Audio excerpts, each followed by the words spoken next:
Bien, continuamos con esta segunda parte. Vamos a hablar de Emma Suns. Emma Suns está compilado el cuento en el Aleph. Vamos a hablar también del Aleph en este blog. Emma Suns, bueno, interesantísimo. Se ha dicho tanto sobre Emma Suns, para usar un término que hoy circula tanto, la mujer empoderada, la mujer que toma las riendas de la justicia en manos propias. Se ha querido dirimir, creo que de manera muy escolar, si Emma Suns es un texto sobre la justicia o sobre la venganza. Creo que no es eso lo importante.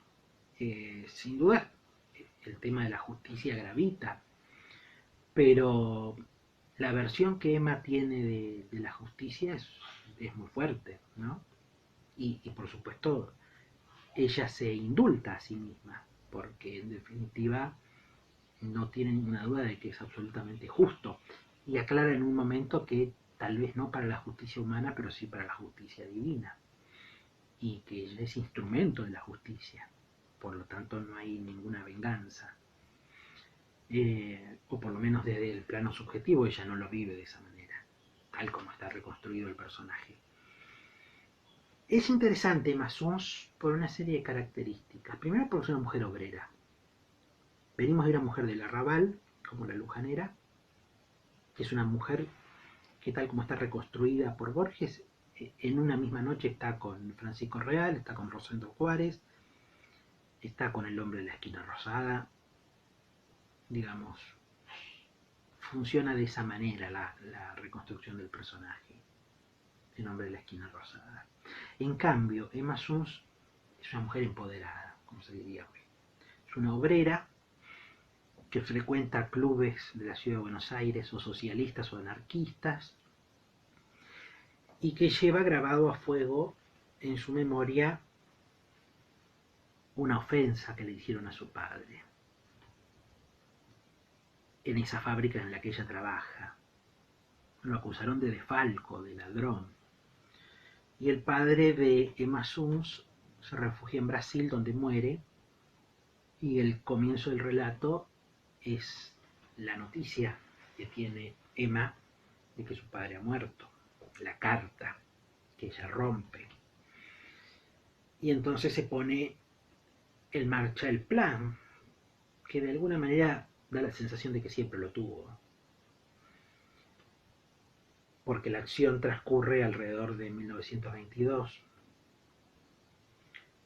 y la caída en desgracia del padre, impulsada por Lowenthal, a quien Emma Suns va a asesinar, sucedió hacia 1916. Es raro que Borges feche los cuentos, sin embargo, aquí hay un interés por hacerlo. No siempre Borges prefirió los lugares que no estuviesen del todo precisados y los tiempos lejanos, porque decía que de esa manera era más difícil descubrir las mentiras de los escritores, ¿no? Que alguien fuera a buscar el detalle concreto que se reconstruye y que probablemente no esté. En cambio, ubicando los relatos en un tiempo y en un espacio más o menos difuso, pero que al mismo tiempo permita reconocer a grandes rasgos de dónde y cuándo transcurre, es suficiente. Pero acá hay mucha precisión. Emma en 1922 tiene 19 años, ¿no? Y es una joven obrera. Marco lo de obrera porque es raro que esto aparezca en Borges. Aparece, sin duda, todo lo que tiene que ver con la condición social asociada al arrabal, en varones y mujeres, y aparecen luego los pequeños burgueses, varones y mujeres. La protagonista del Zair, la protagonista de La Señora Mayor, la propia Beatriz Viterbo en el Aleph, Carlos Argentino Daneri en el Aleph, es un pequeño burgués, y así podríamos seguir, ¿no? Juan Dalman es un pequeño burgués en el sur, pero alguien que sea verdaderamente un proletario es Emma Suns. Entonces esto tiene mucha significación para mí. porque la pone en relación con la acción que ella ejecuta, que es una acción directa, sin ambajes, un plan, un verdadero plan. Que yo también me estoy pensando, me detengo y digo, narrar la historia no tiene mucho sentido, es una historia muy directa. Lowenthal logra que el padre de Mason caiga en desgracia, cuando él tenía una posición en la fábrica de la que después Lowenthal se convierte en su dueño, ¿no? En el momento en que Mason lo asesina, paralelamente al hecho de la muerte, al suicidio concretamente, del padre de Mason en el Brasil, ¿no? No soportando esa, esa falsa acusación que pesa sobre él. Y entonces es difícil decirlo esto con los matices necesarios, pero la impresión es que desde la subjetividad de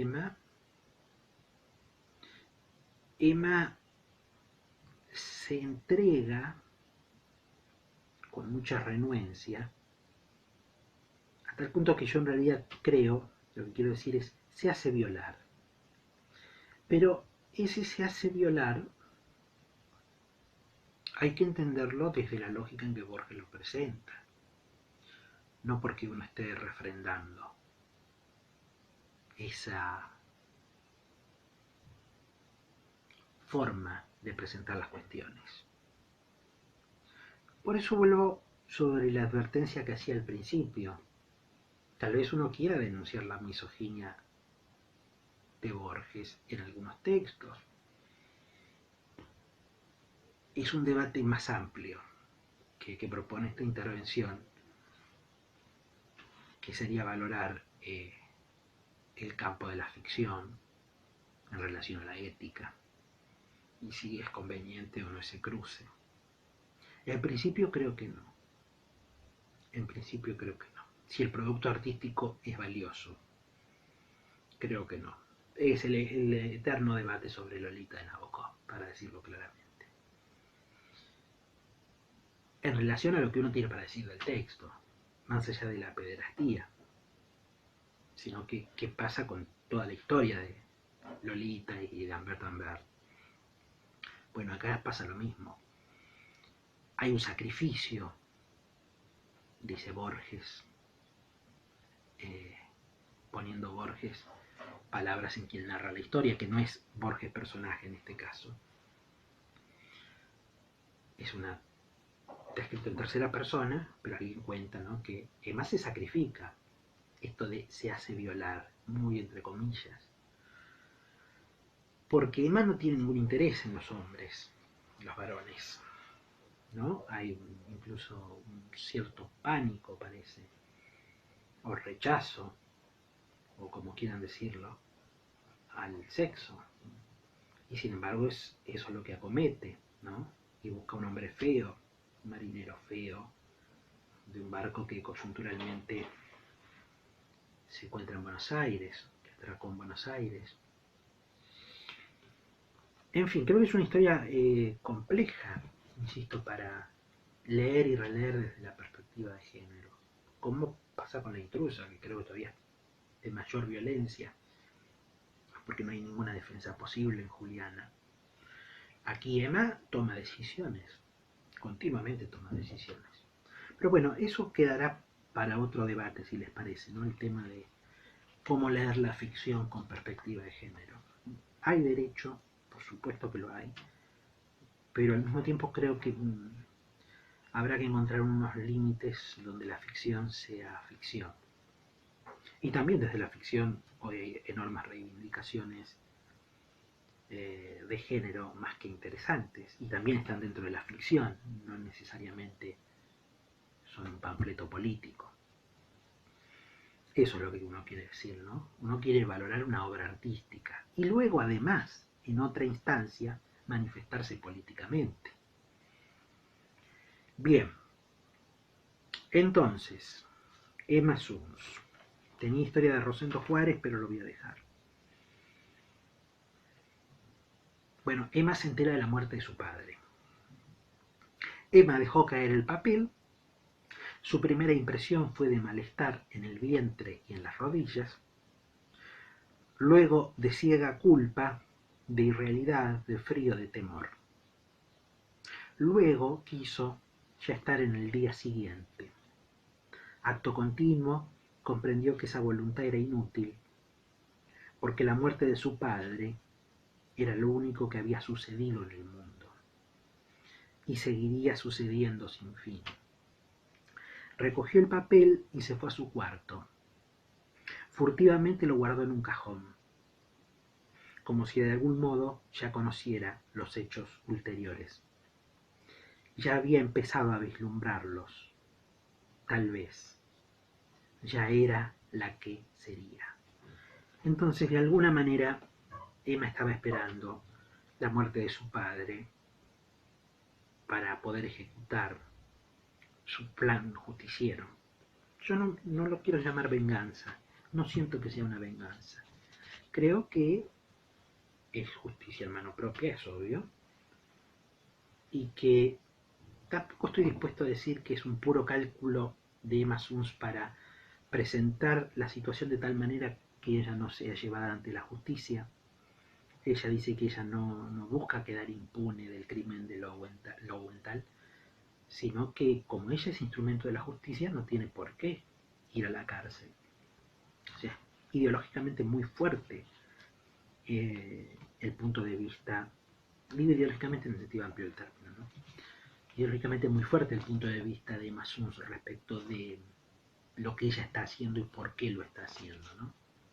Tiene una idiosincrasia muy sólida y unas convicciones más que envidiables, independientemente de que uno acuerde o no con el curso de acción de Emma Suns, que insisto, ustedes saben, yo no hago lecturas morales, moralistas, ni moralizantes de la literatura. Entonces,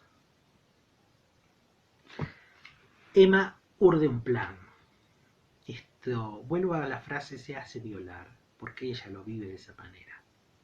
Lo vive como un sacrificio, acomete un acto que no le interesa, y ese acto es simplemente un medio para poder acusar a Lowenthal de que quiso violarla, estando a solas en el despacho de la fábrica, y que por eso ella lo asesina de 2 balazos, cuando en realidad sabemos que lo que está haciendo es un ajuste de cuentas en relación a la muerte de su padre, que ella, en virtud de cómo están presentados los acontecimientos, encuentra como agente causal de la misma a Lowenthal y sus mentiras respecto del defalco cometido, el falso defalco cometido por el padre de Emma Suns.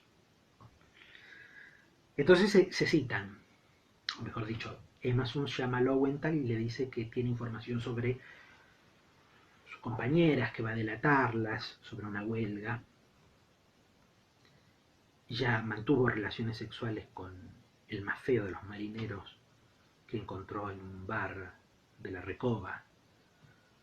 Y es muy interesante yo creo que no tengo esa cita, sí, creo que sí, donde Emma se va conduciendo como en un laberinto siniestro hasta el lugar donde finalmente tiene sexo con este marinero. Antes de eso, el cuento es extraordinario, es de una gran eficacia, de una enorme eficacia, muy parecida a la eficacia de Hombre de la Esquina Rosada y muy parecida a la eficacia de La Intrusa,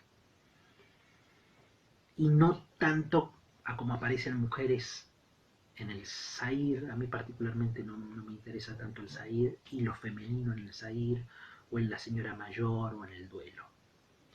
Y Beatriz Viterbo me interesa en el Aleph, pero creo que me interesa más Emma Suns, creo que me interesa más La Lujanera, creo que me interesa más Juliana. En un momento, antes de que Emma Suns se entregue en sacrificio sexual, para matizarlo de hacerse violar, que insisto, tomo la expresión no para beligerar al respecto de ella, desde un lugar machista, sino que pienso en cómo se describirían los hechos en ese momento. Nada más. Igual ustedes opinen lo que quieran, ¿eh? Es simplemente un punto de vista de cómo se verían los hechos en ese momento. Y tal vez hasta no hace mucho. Y tal vez algunos sigan hablando en esos términos, que no refrendo para hablar de la realidad. Pero estamos hablando de la ficción. En un momento, cuando Emma se junta con sus amigas, con una, en particular una muy buena amiga, pero incluso a esa mejor amiga que tiene Emma no le cuenta el plan, Elsa, están en un club y dice, luego se habló de novios y nadie esperó que Emma hablara. En abril cumpliría 19 años, pero los hombres le inspiraban aún un temor casi patológico. Y llega el día en el que va a cometer el plan. Y dice Borges, la tercera persona que narra, que insisto, no es Borges personaje en este caso. La impaciencia, no la inquietud, y el singular alivio de estar en aquel día, por fin. Ya no tenía que tramar y que imaginar. Dentro de algunas horas alcanzaría la simplicidad de los hechos. La simplicidad de los hechos, ¿no? El plan es prístino y no admite falla. De hecho, no falla. A pesar de algunas contingencias menores, el plan de Emma se cumple. Entonces llega al lugar donde va a encontrar al hombre con el que va a tener relaciones sexuales para luego poder presentar eso como una violación acometida por Lowenthal y por lo tanto el ejercicio de defensa propia bajo el cual ella lo ultima, ¿no? Esto es la construcción del relato. Panesi esto lo analiza en términos de la construcción de la verdad. Hay una verdad en Emma Suns, por supuesto, y es una verdad que pasa por el cuerpo, por el sacrificio del cuerpo que hace Emma Suns. Y luego hay unas consecuencias de esa verdad que ella manipula a su favor, por supuesto, pero hay una verdad. Los hechos suceden, no de esta manera, no de la manera en que los relata una y otra vez, se dice al final del texto, Emma Suns, que lo relata con gran verosimilitud porque nunca fue acusada por el crimen de Lowenthal.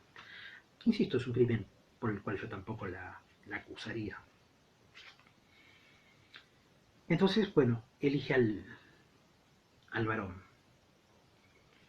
De uno, muy joven, temió que le inspirara alguna ternura y optó por otro, quizá más bajo que ella y grosero, para que la pureza del horror no fuera mitigada. Fíjense la necesidad de que la experiencia fuese negativa, absolutamente negativa y horrible, para poder de alguna manera equiparar ese horror con el horror del asesinato de Lowenthal. Aunque creo que ella vive este horror del entregarse en sacrificio sexual para enmendar el hacerse violar, como muchísimo más atroz que el asesinato de Lowenthal. Pero hay un juego de trasvasamiento moral entre una cosa y la otra, porque de alguna manera ella tiene que ejecutar esta acción para poder asesinar a Lowenthal. Si no, lo haría directamente. Uno podría decir, no tendría coartada desde el punto de vista puramente policial. Verdad, verdad. Pero creo que hay algo más íntimo, más moral, más profundo en que Emma tenga que hacer este recorrido, no simplemente la busca de una coartada policial. Porque ahí nos quedábamos en justicia, venganza, ¿no? Es más profundo. Y si justicia es muy, muy íntima, no es simplemente la búsqueda de quedar impune. El hombre la condujo a una puerta y después a un turbio zaguán, y después a una escalera tortuosa, y después a un vestíbulo, y después a un pasillo, y después a una puerta que se cerró. Yo buscaba esta cita, digo, es un laberinto, es obviamente un laberinto, es el laberinto del horror del sacrificio sexual de Masunz.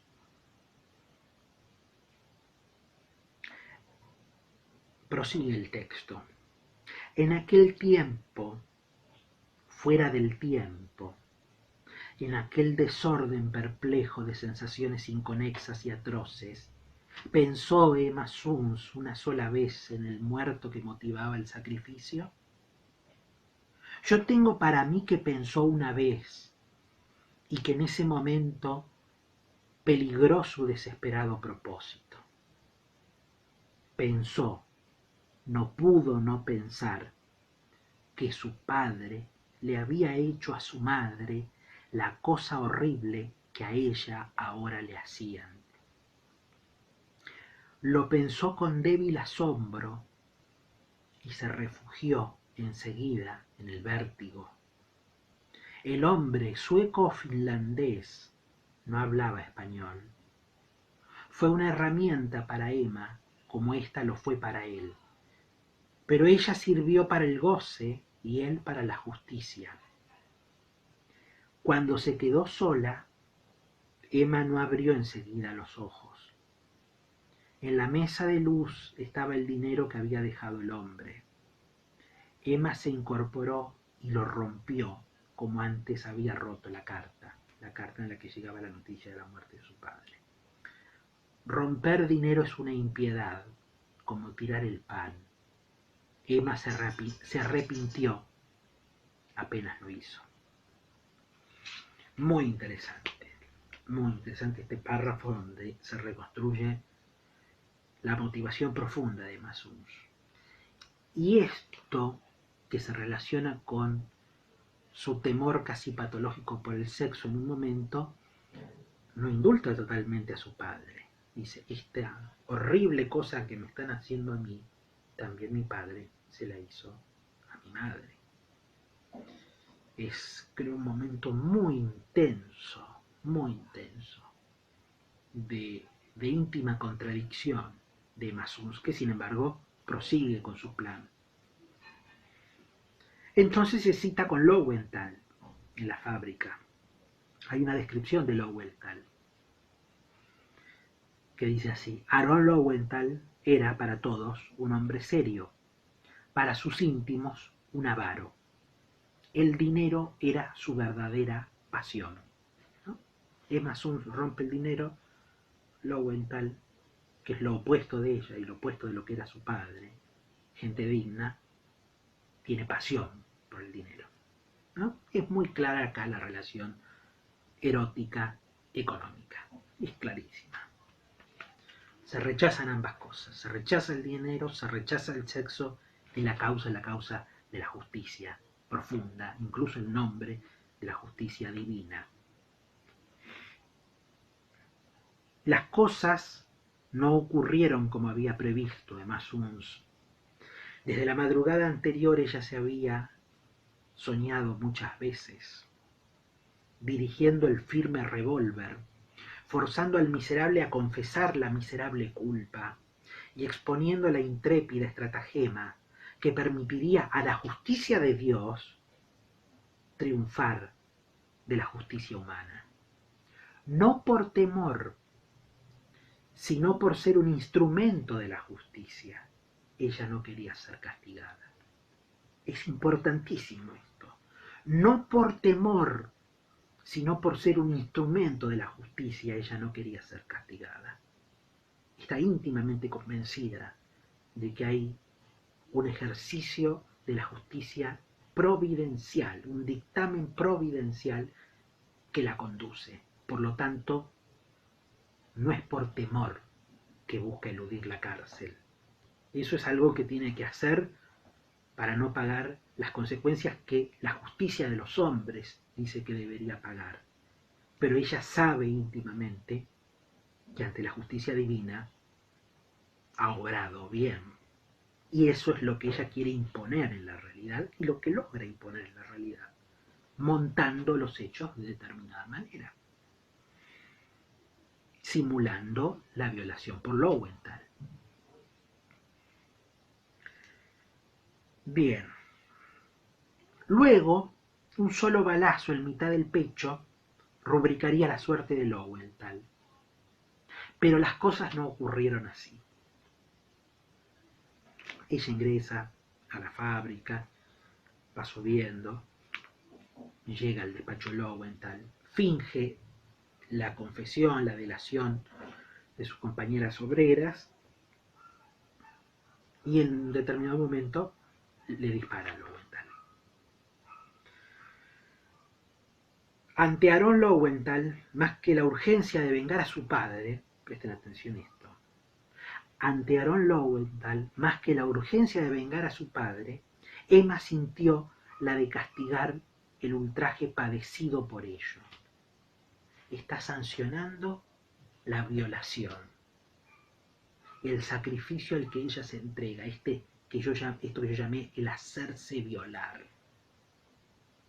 Alguien tiene que pagar por este crimen, que parece en este momento del texto ser más importante que el crimen de su propio padre, que ella atribuye al accionar de Lowenthal, que lo condujo al suicidio por haberlo inculpado de un falso crimen, de un defalco. Entonces hay dos crímenes ya. El crimen del padre de Massons, que es el que moviliza el inicio del plan, pero en ese momento, cuando ella tiene que dispararle a Lowenthal, dice Borges, y vuelvo a leer, más que la urgencia de vengar a su padre, Emma sintió la de castigar el ultraje padecido por ello. Para poder vengar al padre, fue violada. Y en ese momento, ante Lowenthal, está ejecutando a su violador, no solamente al asesino de su padre, para poner ambas cosas en un registro simbólico. Estrictamente Lowenthal no la violó, estrictamente Lowenthal no asesinó a su padre, pero en el registro simbólico íntimo de Massons así sucedieron las cosas. Insisto, y creo que tiene razón. Más allá de lo que sería la objetividad de los hechos, la pura reconstrucción policial de los mismos. Esto es un juego de símbolos. Entonces ella se dirige a Lowenthal mientras está muriendo y dice: he vengado a mi padre y no me podrán castigar. Pero no pudo acabar la frase, pero no la acabó, porque el señor Lowenthal ya había muerto. No supo nunca si alcanzó a comprender. El señor Lowenthal me hizo venir con el pretexto de la huelga. Ella aquí ya narra la versión, que va a ser la versión oficial de los acontecimientos, por más de que no sea la real. Aunque insisto, creo que en última instancia es la real para ella, más allá de que ella sepa que las cosas fueron distintas. Creo que en Massons hay la capacidad de reconfigurar la realidad para poder vivir con ella. Entonces el relato de Massons es: el señor Lowenthal